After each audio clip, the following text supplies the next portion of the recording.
Over the past 10 years, Britain has gone from being seen as a world leader in drug treatment to an international disaster. Heroin and methadone are among the most deadly, but the growing killer is the cocktail of fake super-strength street substances. Right now, the UK has an insane drug crisis. More people last year died from drug overdoses than ever before in British history. Now I want to ask you, did you know that? Is that a fact that you heard about? Because I'll be honest, I didn't. Why didn't I? I feel like someone should have told me that. Now look, I think there's a reason why a lot of us might not have heard about this crisis. And to answer why that might be, requires us to dig deep into drugs as a topic to understand why this problem never seems to truly disappear. So today we're going to explore how we got to this point, how Britain lost the war on drugs. We'd like to congratulate drugs for winning the war on drugs.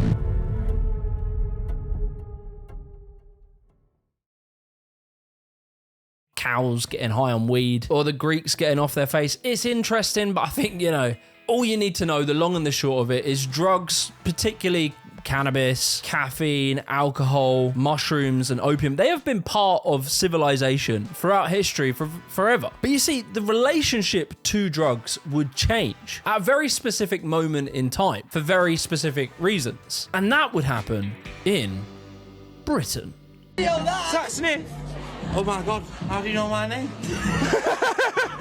It's called Zach Smith. Is it I said, is that Smith? Not I thought you said, is that Zach Smith? Britain has had a very unique relationship to the sesh, right? Baz getting yacked off his face in a Wetherspoon's toilet, or that time that you discovered the meaning of life in the middle of a Fred Again set. These cultural moments, they only make sense if you understand when drugs became political. King's College London this isn't really a debate, is it? talking about the dangers of drugs.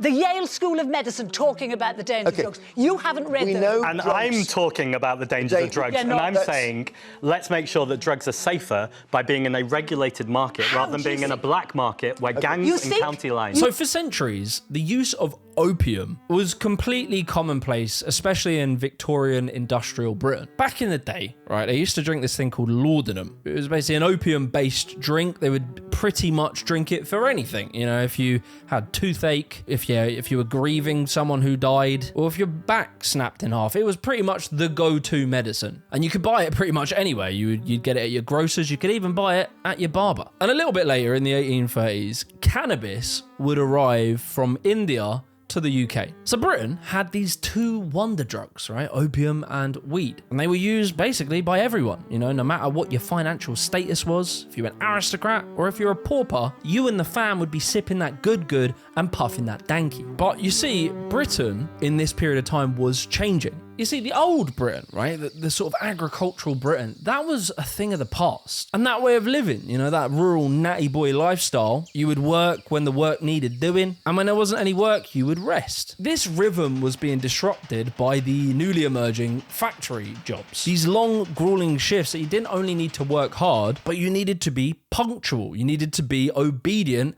and you needed to be sober. Yes, I'm talking to you, Stephen. Crack. There you go. Cheers. And opium and hashish might have you rocking up 10, 15 minutes late. Maybe it might make you a little bit clumsy. You work in a machine and all of a sudden, you've lost your arm. It's not the vibe. So naturally, a tension was building and a problem was emerging. How do you make millions of people work themselves half to death without them one day just going, fuck all of this, and having some big bloody revolution and setting fire to the factory?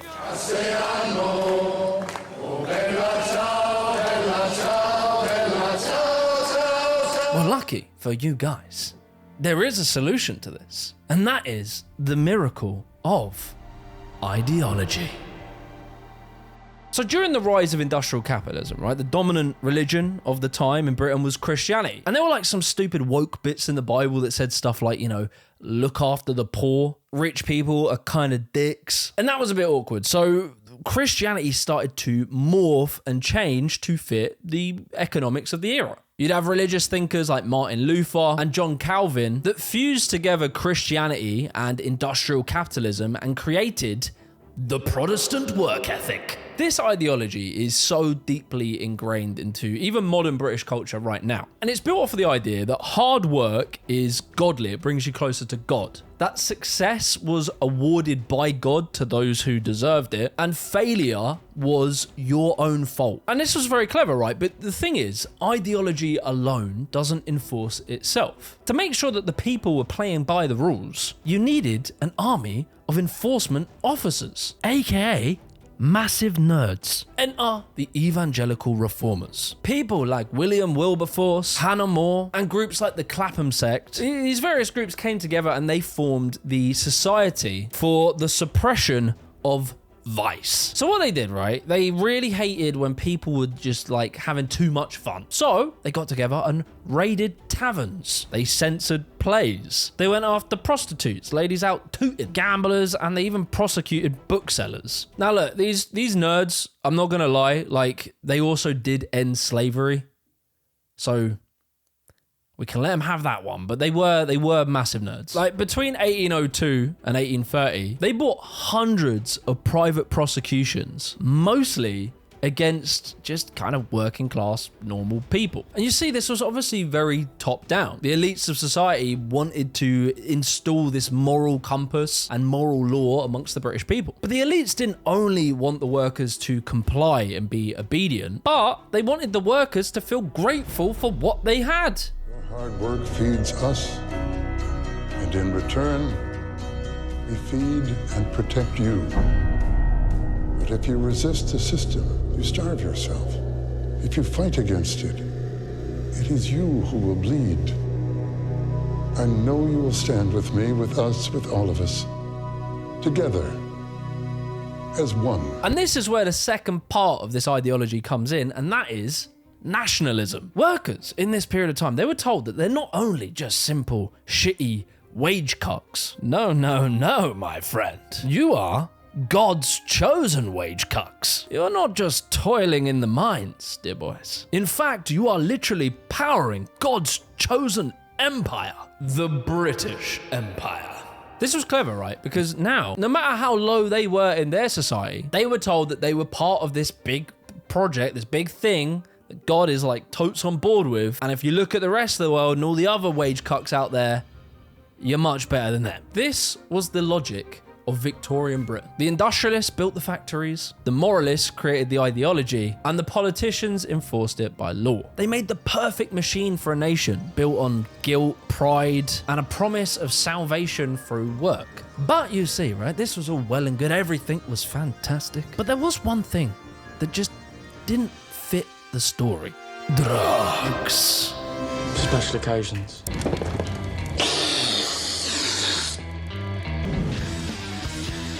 Drugs, man, you know, what do we do with them? You can't live with them, you can't live without them. Drugs were kind of like the Achilles heel of industrial capitalism. Because if you think about it, drugs as an industry is really fucking profitable. You can make a lot of money selling drugs. But, you know, as appealing as that might be for a capitalist, there's a problem, because if your whole country is hooked on opium, you might notice that they become a bit worse at doing their actual jobs. And then how are they gonna make the money to afford the drugs? You're not thinking it through, you idiot. So what would Britain do about drugs? Because you see, throughout the British Empire, we were making lots of drugs. We were over in India just trying to speed run 99 farming, and we had turned them into like an opium machine. Opium went from this little plant that some farmers would grow a little bit into a complete mass-produced industry. So what are you going to do with all this opium? You don't want to give it to the British workers because, yeah, they might be shit at their job. So naturally, you illegally sell it to China for super cheap.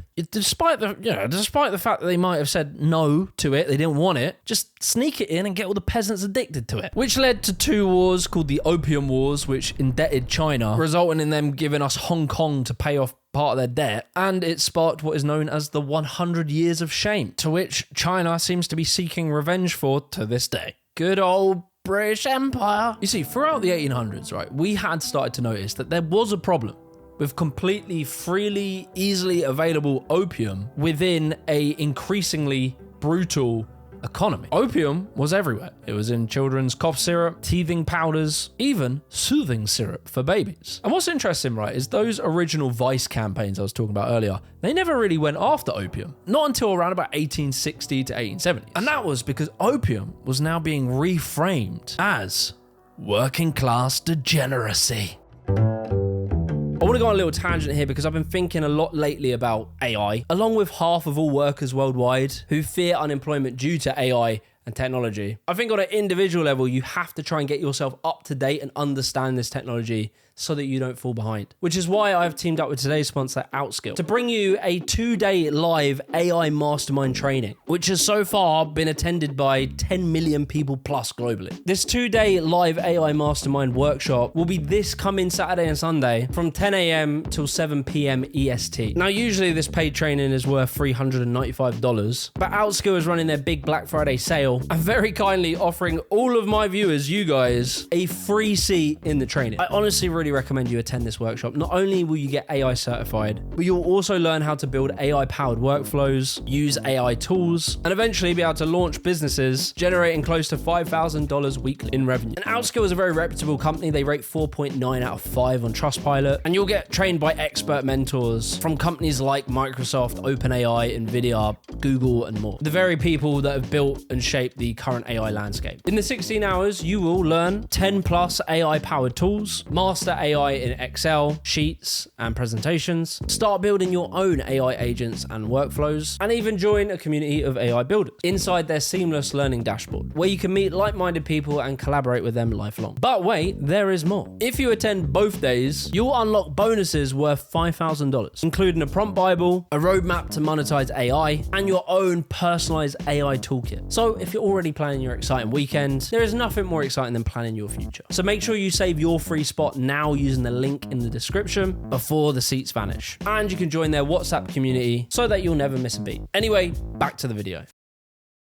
You had writers like Benjamin Ward Richardson, Charles Dickens, and The Lancet, where they would start to publish these essays where they talked a lot about opium eaters and the moral degradation of the poor. The newspapers, right, became fucking obsessed with this whole topic about what they called opium dens. Like, this became this massive moral panic around specifically Chinese sailors that would arrive in the East End and open what was called opium dens, where they would sit and smoke opium. Papers like the Pall Mall Gazette and the Illustrated Police News would publish these articles endlessly with sketches of like often pale white English girls being lured into the dens by these foreign fiends. Now, in reality, in the real world, right, opium dens were very rare. There was only a handful of them. And the graphic portrayal of how evil and awful they were, it was pretty over-exaggerated. But, nonetheless, despite reality, as we all know, the media frenzy would, of course, eventually force a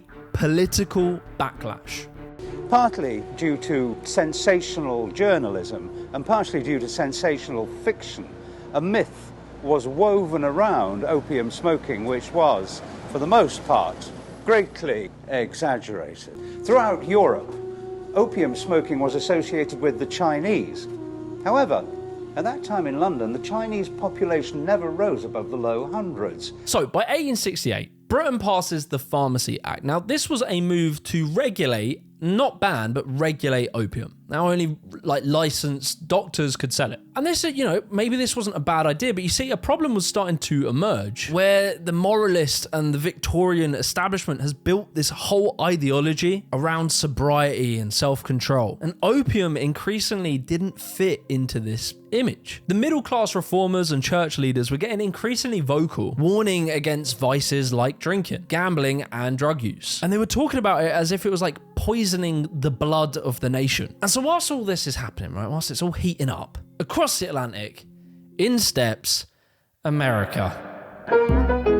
Right, so America just absolutely fucking lost their mind about drugs. In the early 1900s, a group of religious zealots created the temperance movement. This swept through churches, schools, Congress, and they were screeching particularly about alcohol, which they considered to be un-American. They considered it to be the devil. And so, as you probably are aware, in 1920, it resulted in alcohol being made illegal. And almost instantly an illegal black market exploded. The mafia basically became the stand-in for the official government. Violence surged and it fixed nothing. Everyone was drinking anyway. So by 1933, Prohibition came to an end. But you see, this was a problem, right? Because America not only had just built this moral crusade, but they had also created an actual enforcement agency. Roughly 2,300 officers were employed to enforce Prohibition. And you can't just turn around to these moral warriors you've created and just say, maybe alcohol's all right. No. Instead, they went out sniffing around for the next enemy. And luckily, right on cue was a brand new enemy.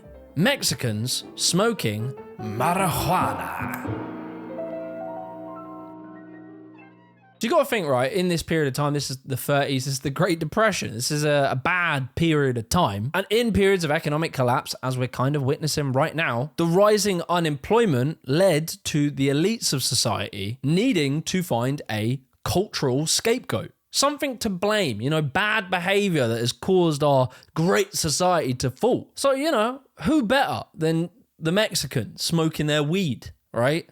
That has to be it. The reason the entire economy's crumbling is very likely to do with the Mexican smoking the weed. So yeah, the Mexican weed smokers became the new scapegoat. And it's weird because, the Mexicans had their weed in America for decades, but now this usage had been rebranded as degenerate and foreign. And alcohol prohibition failed because it was the majority of the white population that was using it, right? Everyone was drinking. But weed was mainly just being smoked by Mexicans. So perhaps this time, Prohibition might work. These high school boys and girls are having a hop at the local soda fountain. Innocently they dance. Innocent of a new and deadly menace lurking behind closed doors. Marijuana, the burning weed with its roots in hell. A geezer called Harry Anslinger comes along and he launches what was probably one of the most effective propaganda campaigns in history. The newspapers would run these hysterical stories about jazz musicians smoking weed. And it's so funny how relative all this shit is, right? Because jazz music now is considered sophisticated. Back then, because it was new and different and done mainly by black people, it was like the equivalent to drill music now. And so in this campaign against cannabis, they talked about how marijuana, as they called it, to make it sound more foreign, was driving Mexican immigrants insane. There were films like Reefer Madness in 1936, was basically trying to warn you that one puff of a marijuana cigarette could make you a murderer. You want to kill me? You're crazy. Take it easy, kid. I just want to talk to you.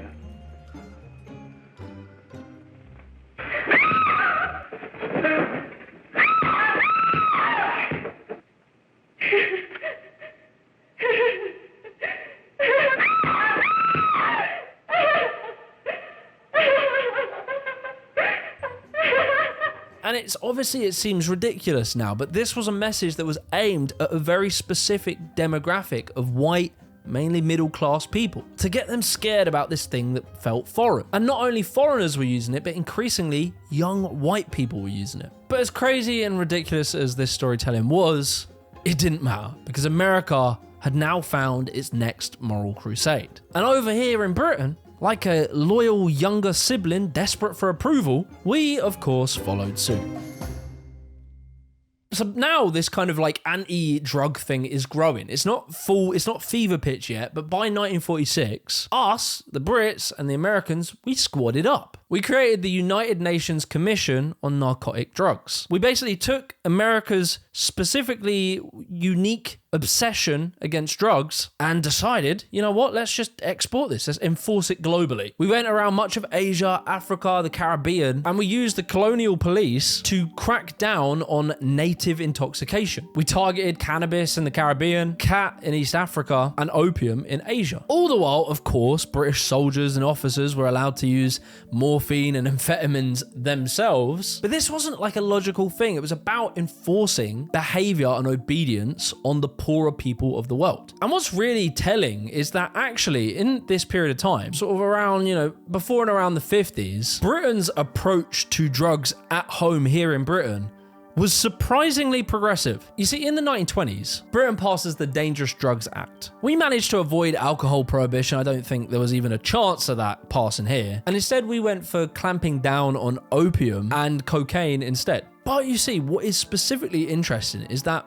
doctors were legally allowed to prescribe heroin and cocaine to addicts under what was known as the British system. After the Ralston report in 1926, we had designed this pragmatic model for dealing with addiction, treating addiction as a medical condition and not as a criminal behavior. And for decades, it worked. In 1964, the total number of known heroin users in Britain hovered around about 300 people.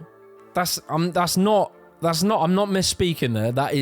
That's correct. 300, around about 300 people. You see, at this time, there wasn't really a need for a black market for selling these drugs. Addicts were able to get their drugs managed by a GP. But you see, what is important here is who led this idea. And that was mainly the health professionals, the doctors. The experts were quietly analysing the evidence and making a smart, informed decision on how to deal with the problem. And if there's one thing you should know about experts making logical, informed decisions, that is that politicians don't like that. And I've got 3 beautiful little kids at home, 7, 4, and 2, and I love them very much, and I hope they're in bed right now. But look, so many of the drugs, the pharmaceuticals that we put in the bodies of our children are manufactured by nations that hate us. This has to stop, and we're not going to stop it by listening to experts. We're going to stop it by listening to common sense wisdom, which is what Donald Trump governed on. And the problem was, to be fair, was that addiction was climbing. And increasingly, some usage of these drugs that people were addicted to started out as recreational usage. Now that is different than getting addicted to a painkiller that you were prescribed by a doctor. You were choosing to use it for fun. And although the total numbers were still very small, the fact that some people were choosing to use heroin for fun directly conflicted with British morality. Under this Victorian British morality, this choice, choosing to do this for fun, was seen as immoral, and they should be punished for doing so. And so, under the influence of America, from the 50s onwards, everything would change for the world of drugs. So, okay, the problem with the opium ban in the early days is that it wasn't doing anything to tackle or stop the supply. So, colonial markets were now cut off from selling legitimately towards Britain. So this opened up the opportunity for new international routes for illicit heroin and cocaine. Illegally, it started to come in through Hong Kong, the Middle East, and later West Africa. You see, heroin started to slip outside of the medical system, especially in London and in port cities. At the very same time, British firms like Glaxo and Burroughs Wellcome were producing and exporting synthetic opioids and amphetamines. And they were doing so in record volumes. And so you've got a ton of these drugs, right? And yeah, it's meant to be used for painkillers or dieting, but obviously some of it would slip outside of the system and inevitably would filter back into the civilian population. And so this production, right, this increased supply was happening around the same time as the invention of a new social species called the teenager. All right, so, we talked about them before in other videos, but in the 50s, the mods and the rockers started to come along, just banging amphetamines and beating the shit out of each other. You had the Soho jazz crowd shooting up heroin, the beat poets in Notting Hill smoking weed with the Caribbean migrants, the hippies doing LSD and working out that, we're all good and we're all connected, all of this shit. As these countercultural youth movements grew, drugs became a kind of language of rebellion, a way to step outside of the system and feel something different. But let's not lie to ourselves, it was bringing some problems. By the 60s and 70s, deaths from alcohol and drugs were starting to creep into the papers. High-profile deaths such as Brian Jones, Jimi Hendrix, Brian Epstein. Now, it really didn't matter what they were dying of, whether it was heroin or if it was even just alcohol and prescription medication. This image of the junkie artist became a kind of shorthand for a moral decline of the youth. The idea that this new culture of decadence had become a problem, and it seemed to be like it was growing. In 1959, there were 454 known addicts to the Home Office. By 1964, there were 753 known addicts to the Home Office. And another source here says 927 were reported by 1965. And an increasing amount of these addicts were teenagers. They said in 1959, we knew of no addicts under the age of 20. And in 1965, there were 145 under that age. And so whilst this is all happening, the US by now had built up this robust media narrative that drugs were corrupting the youth, jazz music corrupts your morals, and hippies are trying to destroy society. And so we need to clamp down on this. And it would be the American moral panic that would jump across the Atlantic and arrive in Britain. And the British tabloids started to join in on this storytelling. A national newspaper had tipped off the police that it would be worth their while to raid Richard's home for drugs on the Sunday afternoon, and the raid was carried out on that Sunday evening. There was a gasp of pure horror from the youngsters crowded into the public gallery. At the moment, Judge Block said sternly to Richard that the offence carried a maximum sentence of 10 years. There was a dead silence as the judge added, "You will go to prison for 1 year." And Richard, who earlier had talked in his evidence of what he called petty morals, went down to the cells without expression. Jagger put his hand to his face as he was given 3 months. For a moment, he looked like fainting, then prison officers moved forward to take his arms and help him down to the cell. And so, it would be in 1971, where the American president, Richard Nixon, got up on stage and declared, "America's public enemy number one in the United States is drug abuse.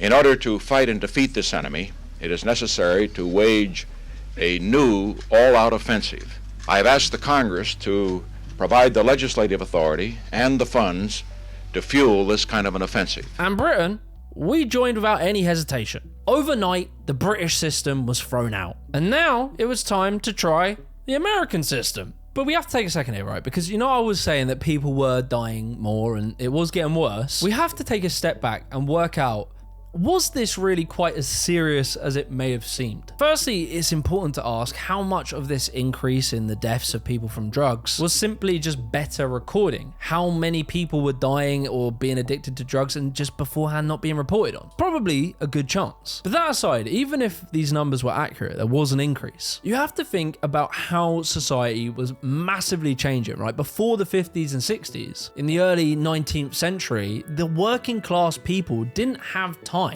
to be decadent. They were way too busy dying young from working themselves to death. Maybe occasionally alcohol and opium might have helped them on the way, but that isn't quite the same scenario as overdosing on heroin whilst listening to jazz for fun. In the past, young working class people would never have had the ability to do that. They couldn't have afforded to. However, that being said, there was a group of people who were dying deaths from what could be described as pleasure seeking, and they had been doing this for a long time. And that is the wealthy aristocrats. You have people like Lord Byron, who was like Europe's first ever sex symbol, who lived his life on brandy, opium, and starvation diets before collapsing and dying at the age of 36. Percy Bysshe, I don't know how you say that, Shelley, drowned at the age of 29, high on laudanum. Henry de Toulouse, like a French name, I'm not going to try, died very young from syphilis and alcoholism, aged 36. People dying young from lives of decadence had happened for a very long time, but only amongst the rich. And you have to take this moral panic with a pinch of salt, right? Put it into perspective. 900, the average life expectancy for a Brit was 45 years old. By 1960, that had jumped to 71 years old. Infant mortality had massively collapsed. These awful infectious plagues that would destroy entire towns in the past, they were retreating. The average working class Brit post-war had better health,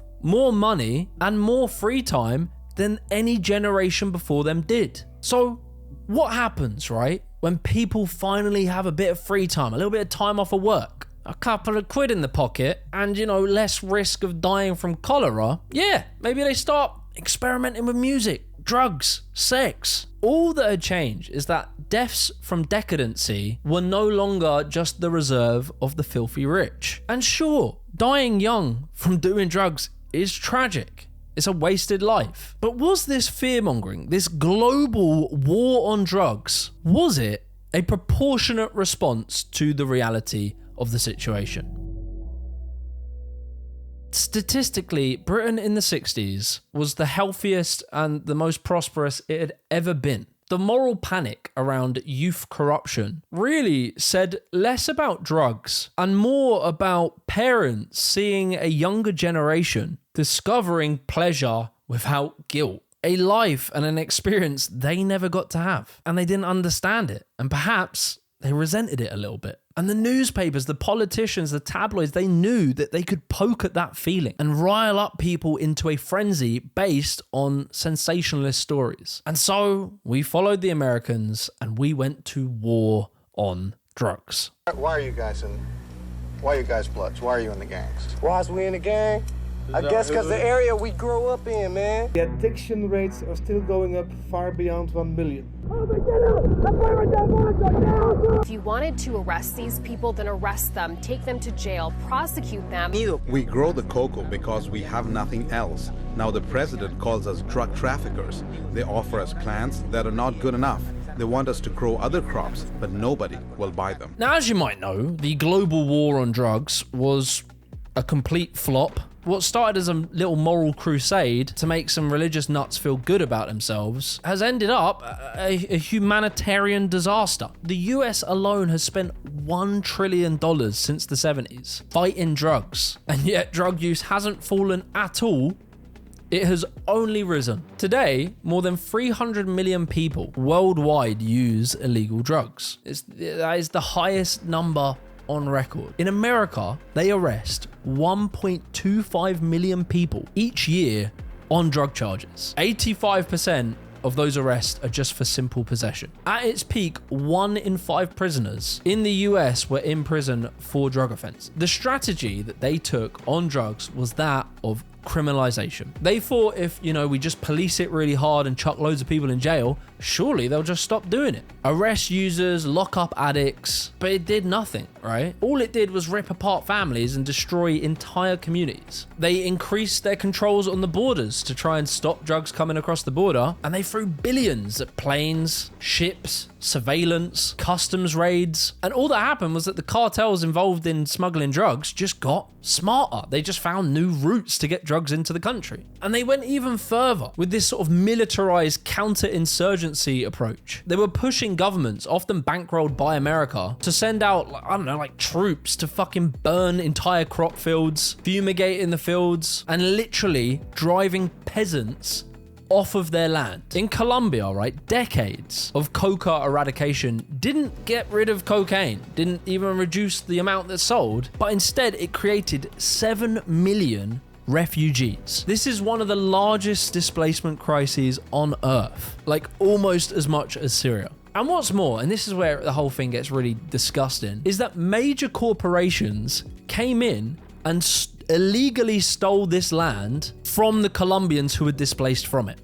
Big mining corporations literally came in and took it. According to Colombia's land restitution unit, more than 6 million hectares, about the size of Ireland, was illegally taken during the conflict. And the obvious, it even feels trite to say it, but the obvious irony of this entire thing is that legal drugs, recreational drugs, kill way more people. Tobacco kills 7 million people a year. Alcohol kills another 3 million people. And if we were to combine all illegal drug deaths, every type of illegal drug, the death toll is around 500,000. Yet, of course, alcohol and tobacco get fancy ad campaigns, all while governments pour military budgets into fighting a black market that never seems to disappear. The Trump administration ramping up its military crackdown on suspected drug boats. Our sea drugs, as they call them, they use the term sea drugs, the drugs coming in by sea, are like 5% of what they were a year ago, less than 5%. So now they're coming in by land. And even the land is concerned because I told them that's going to be next. The land is going to be next. And that's the thing, right? As much as the war on drugs was about controlling people in their own country, it was also equally as much about imperial control of other countries to disrupt and break their nations, to keep them weak, to keep them divided, and to keep them at the mercy of America. In America, right, in 1994, the Rand Corporation, they're a non-profit who do sort of policy research for the American government. They did a study on the effectiveness of this policy. And their conclusion was that all of these other measures cost way more and achieve way less than the simple approach of treatment, prevention, and providing social support for addicts. It's cheaper. It saves more lives. It causes less social problems. Far better results than the current criminalization approach. It breaks the black market and treats addiction as a medical problem. And like, slowly, a very slow time, it was starting to become more and more obvious that a change of approach was needed, that this current policy might not be working. So Britain's drug market used to be tiny, and then by the 80s, it had completely exploded. As Britain had decided to switch from the British system and join the American system, we did the whole Thatcher era war on drugs, law and order shit. It makes you feel strong, it makes you look powerful, but it basically achieves absolutely fuck all. So in the 80s, heroin in the UK was flooding in from the Golden Crescent and Afghanistan, Iran and Pakistan. Partly as a byproduct of the Cold War chaos and Western arms money, but you know. But it wasn't just the supply that was the problem, right? It was also the demand. And if we ask the question, what creates the demand for illegal drugs? Research will typically always point to the same sort of things: unemployment, economic downturn, and urban decay, which was basically the story of Britain in the 70s and the 80s. You see, as Britain deindustrialized and much of the country went into sharp decline and never recovered from, factories closed, social housing estates decayed, unemployment rocketed, and good old heroin came in to fill that vacuum. This wasn't a coincidence, and there's even like an economic logic to it. If we look at a drug map of Britain, Liverpool, Glasgow, Manchester, Newcastle, it was like a mirror of Thatcher's unemployment map. In Liverpool, by 1982, unemployment had risen to 20 to 25%, and the ACMD's 1982 report flagged Merseyside, Greater Manchester and Tyneside as the main heroin hotspots. I just think about it, if you rid whole areas of their industry, you give people no purpose or hope of improving their lives. Think about what happens in the minds of the younger generation that grow up there, who are growing up in a society increasingly telling them in the media that wealth and status is the single most fucking important thing on earth. Well, maybe if you're, a little entrepreneurial young lad from Liverpool, you might think about getting some drugs off of a boat and selling them to your depressed, broken town. It was like, it's kind of a perfect market for that. Face knives, face guns, I've been shot in the leg, Have you stabbed someone before? Yeah. That's really disturbing to see that. I'm disturbed, mate. We're all disturbed, because we're all the same. And yeah, from here, drug addiction rates just exploded, particularly heroin. In the mid-80s, there was 60,000 to 70,000 addicts. By the 90s, the total amount of users was now into the hundreds of thousands. And in this same period, we see the highest rates of crime in UK history. It was obvious something needed to change, something needed to be done. But it wouldn't be until the rise of a new infectious disease that would cause us to finally wake up and change our approach. And that was with HIV. They pull large amounts of blood into the syringe to make certain they get all the heroin into their bodies. It is because so much blood is involved that the widespread practice of sharing needles has spread AIDS rapidly among drug users.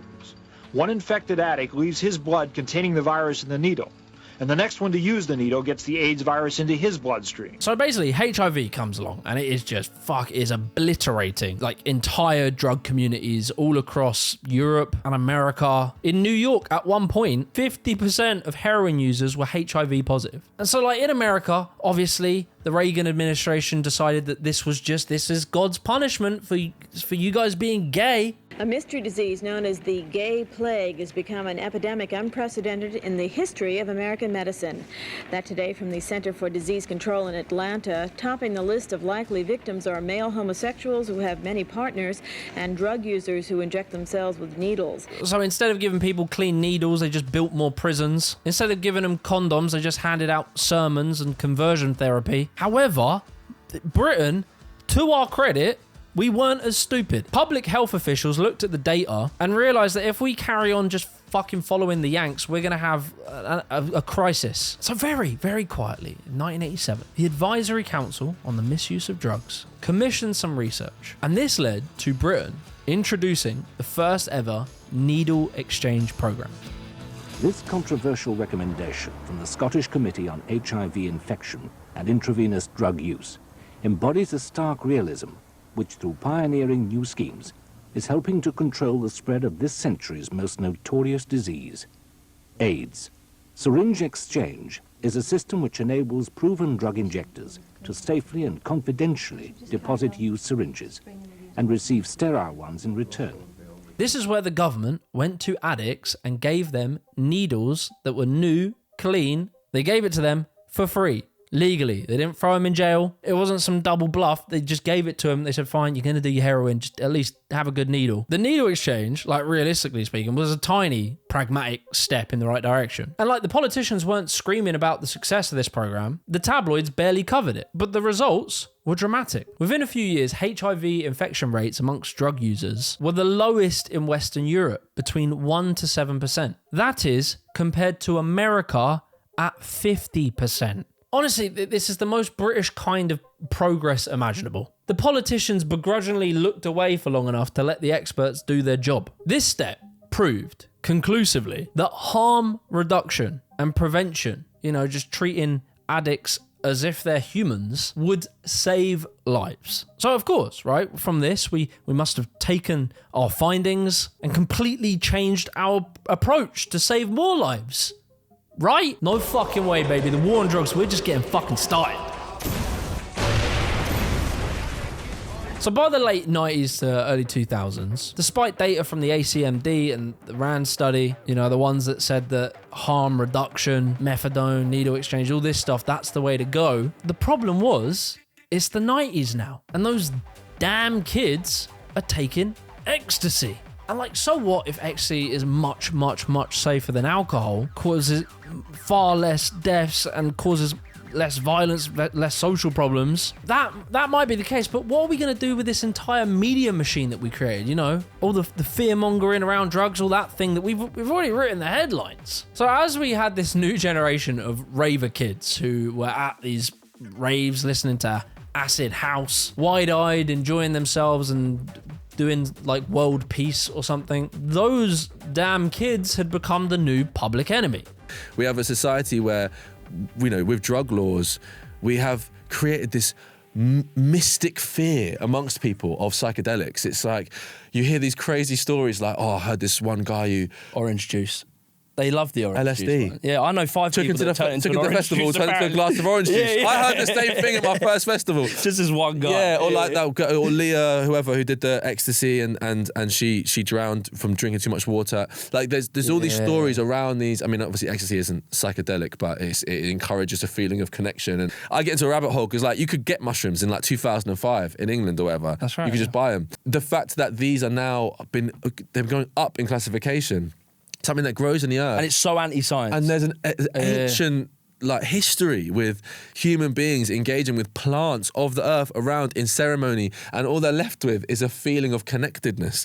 And they've had to go to war on it. It's like, fuck you for feeling that. Yeah, and they're going, that? No! Yeah. And what's really interesting, right, is despite the fear of rave culture from, Middle England, this rave culture was genuinely a good thing. It came after the period of the skinheads, the National Front, all these racial tensions of the 80s. And for the first time, it was literally bringing groups of people that had never interacted together on the same dance floor, and they were just getting along. People from different races, different cultures, different classes, sharing music, culture, sharing ideas, creating new sounds, and kind of just getting along. I mean, I kid you not, rave music, rave culture was pivotal in bringing skinhead National Front people onto the same dance floor as black London lads. And they would take enough pills with smiley faces on them for them not to want to kill each other. This whole thing was conservative Britain's worst fucking nightmare. And so, the moral panic around acid house raves starts again, and the war on drugs finds a new target. What's your name?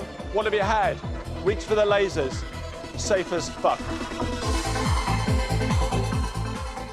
Now here's the irony with the whole war on drugs approach, criminalization, incarceration, etc. And that is that when drugs become illegal, they become stronger. This is called the iron law of prohibition. If you ban beer, you get moonshine. They'll make you blind if you drink too much of it. Ban opium, you get heroin. If you ban the heroin precursors, make it hard to make heroin, you get fentanyl. Because you got to think about it, right? If you make a war on drugs approach and you make it very hard to smuggle drugs across borders, instead of taking like organic drugs like, I don't know, big bags of weed or big bags of opium, you want to distill it down into a few grams into a bag that you can hide more easily. The more potent that bag of drugs is, the better it is for business. And you really see this process really clearly with the US's opioid crisis. The opioid epidemic is considered the deadliest drug crisis in US history. Drug overdoses are the leading cause of death for Americans under the age of 50. Basically, the pharmaceutical companies got half the country addicted to what was described as safe painkillers, which was called oxycodone. And like, you know, even though it's a synthetic opiate, it's totally chill because, you know, a company called Purdue made it and they're allowed to do it. And like, you know, just watch the TV show Painkiller if you want to know a bit more. But basically, they were cutting a lot of corners on safety and basically using ruthless business practices to sell them. But then, yeah, after a few years and a few too many white middle class deaths, the US government panicked and they basically stopped giving it out. But, you know, you've just got an entire population addicted to opioids. That doesn't just go away because you've banned them from taking it. So those addicts turn to street heroin. The US panics and goes, oh shit, everyone's doing heroin. So they make a big international effort to clamp down on opium production, as well as tightening the controls over the precursor used to make heroin. And then they thought to themselves, oh good, look, we've got rid of the heroin. Now the heroin users won't want it.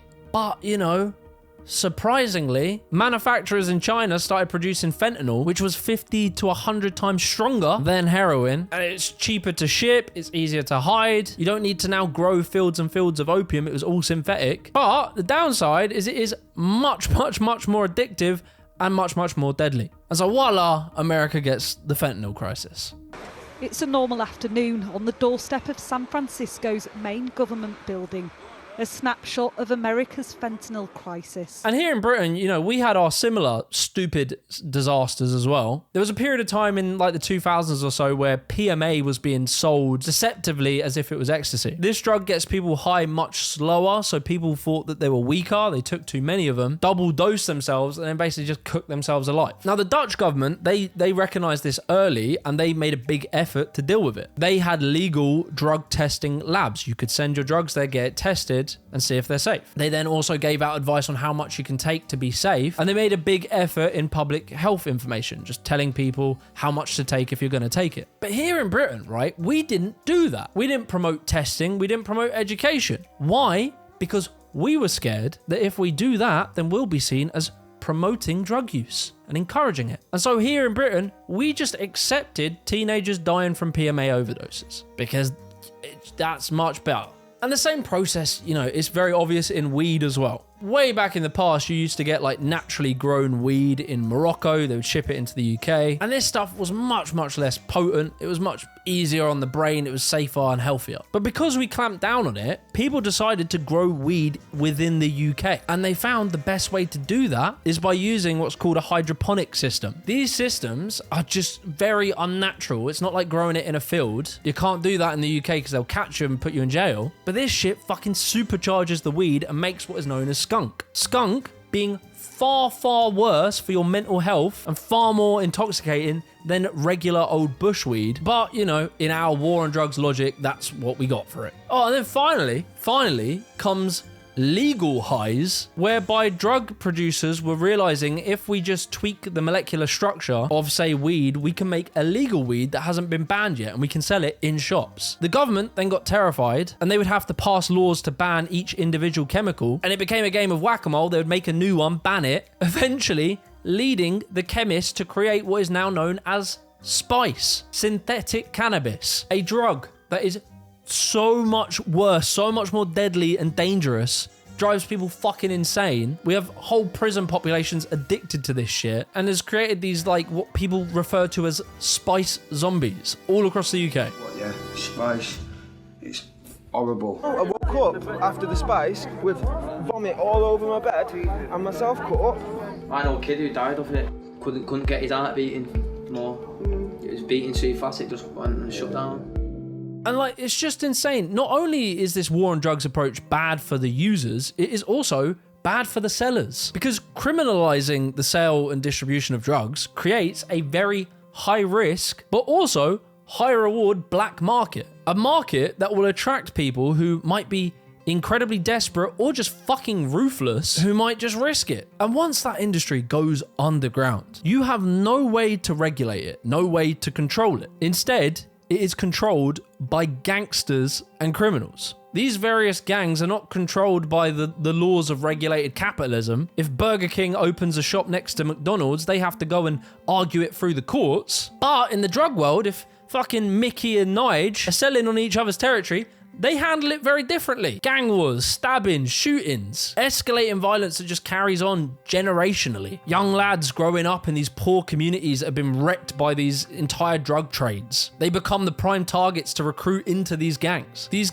feuds, these gang wars become these vicious cycle where someone kills someone and they get revenge and they get revenge, and it just goes on forever. Whole communities get plagued by what is basically economic wars. And it's not only the massive cost on human lives, it's also a literal cost in how much it costs us to enforce laws, the policing, the jail sentences. And it creates an entire antisocial culture who grow up fearing and resenting the police who keep coming into their community and just fucking with them, and creates people who basically hate society, hate the state, and hate the police. And to me, it just seems fucking mental, because no one can ever answer the question, what exactly did our tough on drugs, war on drugs approach actually achieve? What did we gain for it? Other than perhaps the ability to feel like tough guys, that we're morally superior, punishing these criminals.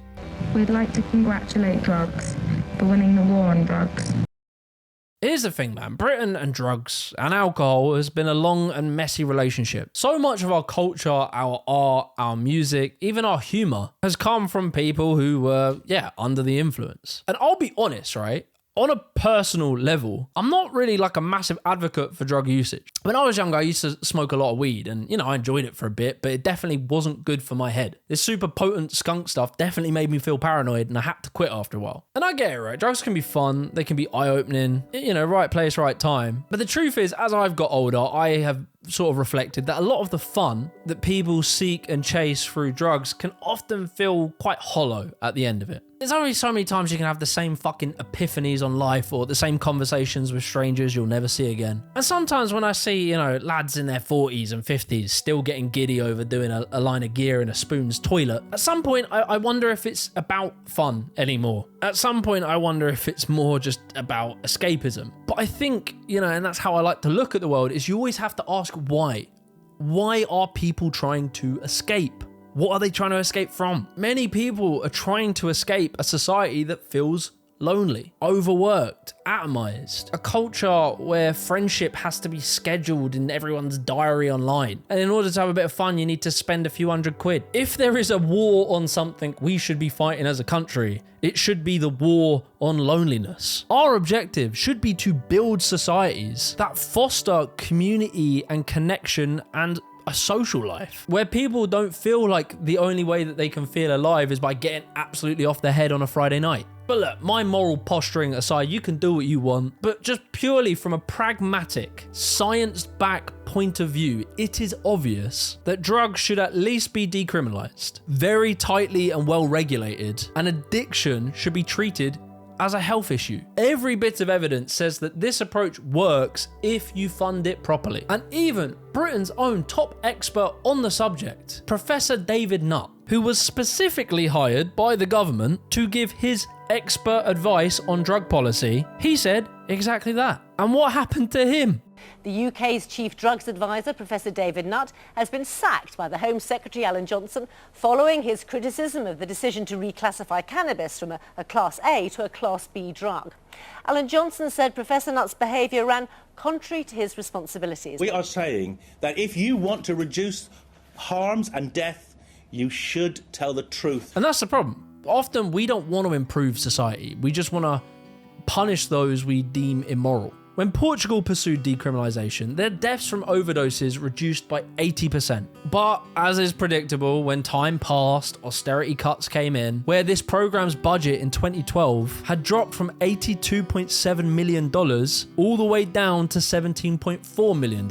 And of course, the deaths came back up, right? As expected. And then this becomes cannon fodder for people to say, look, even it didn't work in Portugal. But Portugal's own drug czar even said that decriminalisation on its own is not a silver bullet. He said if you decriminalise and do nothing else, things will get worse. This was seen in Canada. They decriminalised but didn't provide the housing, the healthcare or the social infrastructure to support the addicts, and it massively backfired on them. Really, to me, drugs expose the cracks in society. They show you who's lonely, who's struggling, who's got nothing to live for. They are a mirror held up to the failures of modern capitalism, a system that prioritizes productivity over purpose and consumerism over community. So if we want to fix the drug problem, we have to fix the conditions that get people addicted to drugs in the first place.